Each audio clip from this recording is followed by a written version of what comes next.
Sir మంత్రి చిన్నపరెడ్డి గారు YCP నాయకులు. చిన్నపరెడ్డి గారు good evening sir. Good evening sir. Panel సభ్యులకి వీక్షకులందరూ కూడా నమస్కారం sir. So YSR Congress party అవినీతి అందులేదు ఇందు లేదు అనుకోవడానికి లేదు, ఎందెందు వెతికినా అవినీతి ఖచ్చితంగా దొరుకుతూ ఉంది.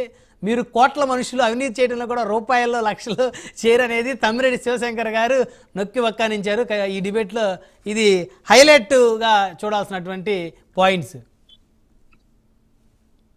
సార్ శివశంకర్ గారు పెద్దల మీద గతంలో చాలా గౌరవం ఉండేది. ఎందుకంటే ఆయన కూడా ప్రభుత్వ ఉద్యోగిగా పనిచేసినటువంటి వ్యక్తి, రాజకీయాల్లో ప్రజలకి సేవ చేయాలనేటువంటి దృక్పథంతో వచ్చినటువంటి వ్యక్తి. ఈరోజు ఏసీబీలో 500 రూపాయలు దొరికితే వాళ్ళకి శిక్ష వేస్తున్నారు. 800 కోట్ల రూపాయలు అవినీతి జరిగితే వీళ్ళని ఉరి తీయాలా, వీళ్ళు ఉగ్రవాదులతో సమానం అని చెప్పేసి చెప్తా ఉన్నాం. 500 రూపాయలు అవినీతి రెడ్ హ్యాండెడ్ గా దొరికితే ఇమీడియట్ గా సస్పెండ్ చేయటం అనేది జరిగేటటువంటి ప్రక్రియ. ఇది అభియోగం మాత్రమే సార్. గవర్నమెంట్ కౌంటింగ్ అయిపోయింది సార్. సాయంత్రం కల్లా ప్రభుత్వం మారిపోతుందని తెలిసింది.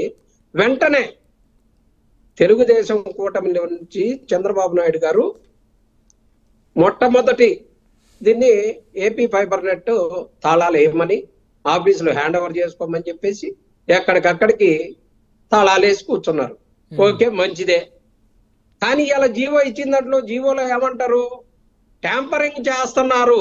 అరే తాళాలు మీ దగ్గర పెట్టుకున్నారు, 100 మంది పోలీసులు ఆడ పెట్టారు, తాళాలు వేసుకొని ఏమి చేయదు కాకుండా చేశారు కదా, అది కూడా తప్పే. అలాగే ఈరోజు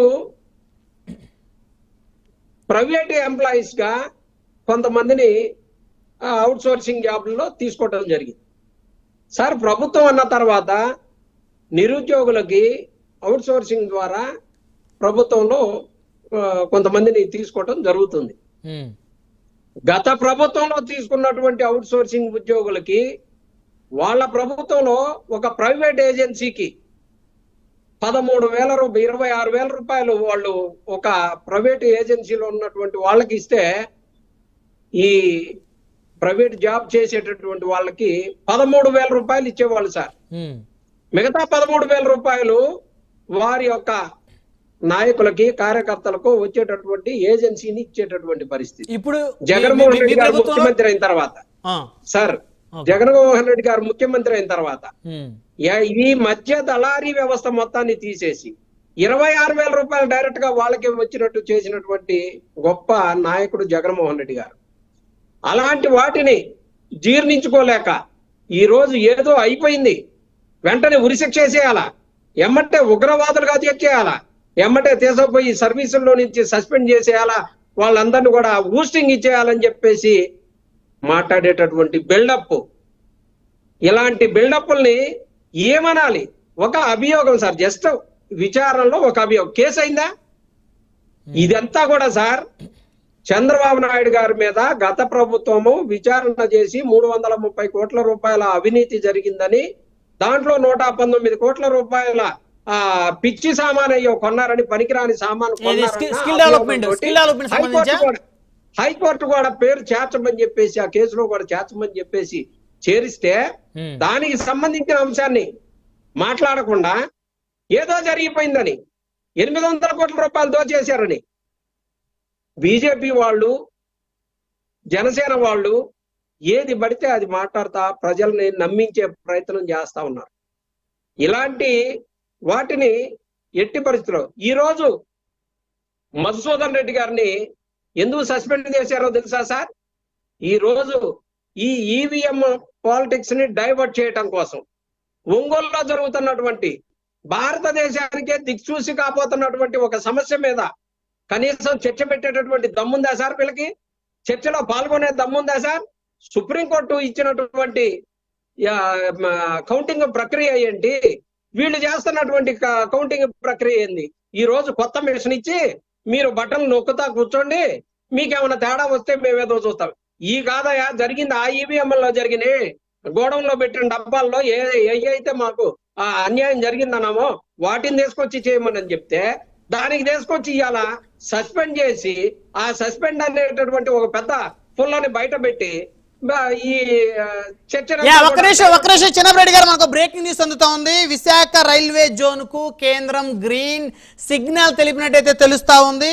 కేంద్ర మంత్రి వైష్ణవ్ కుమార్ వెల్లడించారు. మరికొసేపట్లో అధికారికంగా కూడా ప్రకటన చేసేటువంటి అవకాశం అయితే స్పష్టంగా కనబడతా ఉంది. సో మొత్తానికి ఇది కూటమి ప్రభుత్వానికి, ఆంధ్రప్రదేశ్లోని కూటమి ప్రభుత్వానికి ఖచ్చితంగా ఇది ఒక గొప్ప విజయం అని చెప్పొచ్చు. ఎందుకంటే విశాఖ రైల్వే జోన్ కోసం ఎన్నో సంవత్సరాల నుంచి పోరాటం చేసిన పరిస్థితి ఉంది, గత ప్రభుత్వాలు చేయలేకపోయిన పరిస్థితి ఉంది. సో జనసేన, టీడీపీ, బీజేపీ, ఆంధ్రప్రదేశ్లోని కూటమి ప్రభుత్వం తొలి విజయంగా దీన్ని అయితే చూడాల్సినటువంటి అవసరం ఉంది. విశాఖ రైల్వే జోన్ కి కేంద్రం గ్రీన్ సిగ్నల్ తెలిపింది. రైట్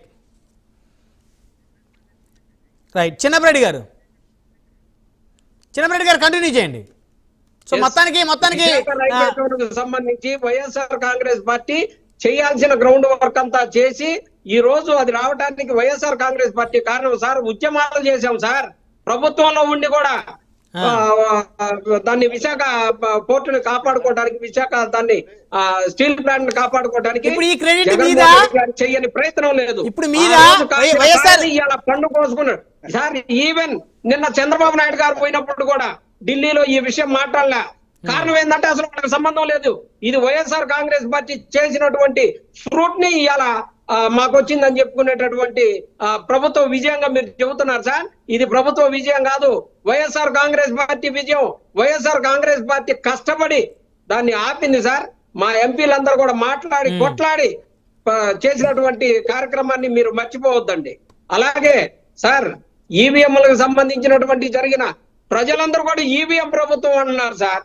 దాన్ని నిర్ధారణ చేసుకునేటటువంటి ఒక గొప్ప అవకాశం వస్తే ఒంగోలు రూపంలో దాన్ని చేయడానికి కూడా ఎలక్షన్ కమిషన్ కి ఏమైంది సార్? ప్రపంచం అంతా ఎదురు చూస్తుంది ఈ రోజు జరిగేటటువంటి కౌంటింగ్ దానికోసం. ఫాలో అవుతారా, ఫాలో అవ్వరా? ఖచ్చితంగా కోర్టు తీర్పు ద్వారా అయినా సరే మేము తీసుకొస్తాం, జరిగినటువంటి అన్యాయాన్ని బయట పెడతాం. ఇది ఈవీఎం ప్రభుత్వం అని ఖచ్చితంగా మేము నిరూపిస్తాం. ఇప్పుడు ఒక విషయం చెప్పండి 120 మంది ఎంప్లాయీస్ 2019 ప్రభుత్వం అయిపోయేసరికి ఉంటే తర్వాత మీ ప్రభుత్వంలో 1200 మంది ఎంప్లాయీస్ ని ఎందుకు తీసుకోవాల్సి వచ్చింది ఫైబర్ నెట్ కి సంబంధించి? సార్ వీళ్ళేమో ఆఫీసులో కూర్చొని చేసేటటువంటి పనులు చేశారు సార్. వైఎస్ఆర్ కాంగ్రెస్ పార్టీ అధికారంలోకి వచ్చిన తర్వాత శ్రీకాకుళం నుంచి ఇక్కడ దాకా మొత్తం లైన్లన్నీ వేసుకుంటే, ఎందుకంటే ఇందాక బీజేపీ వారు చెబుతూ 10 లక్షల దీన్ని 50 లక్షల అకౌంట్లు తీస్తామంటే ఊరకనే ఆఫీసులో కూర్చుంటే కాదు, దానికి సంబంధించినటువంటి గ్రౌండ్ వర్క్ అంతా పూర్తి చేసుకొని వచ్చే కేబుల్స్ చేసుకొచ్చేటటువంటి వ్యవస్థనంతా కూడా వీళ్ళందరినీ ఎంప్లాయీస్ గా వాడి చేసుకుంటూ వచ్చాం. మళ్ళీ రేపు చూడండి 10 రోజుల్లోనే మొత్తం చేసేసాం 50 లక్షల కనెక్షన్లు అని చెప్పేసి. ఎందుకంటే కేబుల్స్ అంతా రెడీగా ఉన్నాయి, కంప్యూటర్ లో కూర్చొని ఆన్ చేయి. ఇలా మా గవర్నమెంట్ వచ్చినట్టయితే 50 లక్షల కనెక్షన్లు చూపించే వాళ్ళం. అవన్నీ వాళ్ళు ఫ్రూట్ చేసుకోవడానికి వాళ్ళకి పనికి వచ్చే విధంగా తయారైందే తప్ప సార్ అటగా సార్. ఎంప్లాయీస్ ని మేమేమన్నా వాళ్ళ దగ్గర కమిషన్ తీసుకున్నావా? 1,00,000, 2 లక్షల రూపాయలు తీసుకున్నారు. ఈ బీజేపీ వాళ్ళు ఏం మాట్లాడుతున్నారో కూడా అర్థం కాదు సార్. పేదోడికి సేవ చేసేటటువంటి ప్రభుత్వంగా వైఎస్ఆర్ కాంగ్రెస్ పార్టీ ఉండి ఒక్కళ్ళ దగ్గర అన్నా సరే కనీసం సార్ నిన్న వసంత ఇది ఒక మాట వినండి సార్ బ్రహ్మనాయుడు గారు. వసంత ప్రసాద్ గారు వైఎస్ఆర్ కాంగ్రెస్ పార్టీ ఎమ్మెల్యే ఆ రోజు, ఈ రోజు టీడీపీ ఎమ్మెల్యే. నిన్న కాక మొన్న జరిగిన ఒక ఇంటర్వ్యూలో ఆయన ఏం చెప్పారో తెలుసా? ఇసుకకు సంబంధించినటువంటి రీచ్ల్ని వీటిని ఒక్కొక్క జిల్లాకి 20 కోట్లు 22 కోట్లు ప్రభుత్వానికి కట్టే విధంగా చేసినటువంటి దాంట్లో 80% డబ్బులు ఆ ఇసుక నుంచి వచ్చేసరికి అల్లాడిపోయి వైఎస్ఆర్ కాంగ్రెస్ పార్టీ నాయకులు గుల్లైపోయారు. ఇందులో డబ్బులు పెట్టి అదిగో ఈస్ట్ వెస్ట్ గోదావరి జిల్లాల్లో ఒక కుర్రోడు ఉరేసుకొని చనిపోయాడు. అంత స్ట్రిక్ట్ గా చేసి జగన్మోహన్ రెడ్డి గారు వైఎస్ఆర్ కాంగ్రెస్ పార్టీ నాయకుల నోరు కొట్టి ప్రజలకు పెట్టాడు సార్. దాన్ని మర్చిపోయి ఈ అవినీతి అంతా తీసుకొచ్చి, ఈ చట్టాన్ని తీసుకొచ్చి మా ముఖాన్ని రుద్ది మేం చేసామంటారు ఏంటండి? 2019లో జరిగినటువంటి అవినీతిని ఆ రోజు జైలుకు పోయి పవన్ కళ్యాణ్ గారు మాట్లాడుతూ నేను భుజం కాస్తానని చెప్పేసి అవినీతికి అండగా ఉన్నది మీరా? మేమా దాని కోర్టు ఇచ్చింది సార్ కేసులు పెట్టమని. శివశంకర్ గారు మీరు ఇప్పటికైనా సరే ఆ ఇసుకకి సంబంధించిన వసంత ప్రసాద్ గారు టీడీపీ నేత, మీ కూటమి నేత, ఆయన చెప్పినటువంటి ఇంటర్వ్యూ చూస్తేనేమో చూశారు, లేకపోతే మళ్ళీ చూసైనా సరే వాస్తవాన్ని చెప్పండి సార్. కాంగ్రెస్ పార్టీలో పనిచేసిన నాయకులంతా కూడా నష్టపోయారు sir. Visakha railway zone YCP కృషి వల్ల ఈ రోజు విశాఖ రైల్వే జోన్ కు కేంద్రం గ్రీన్ సిగ్నల్ ఇవ్వడం వెనక వైసీపీ కృషి ఉంది.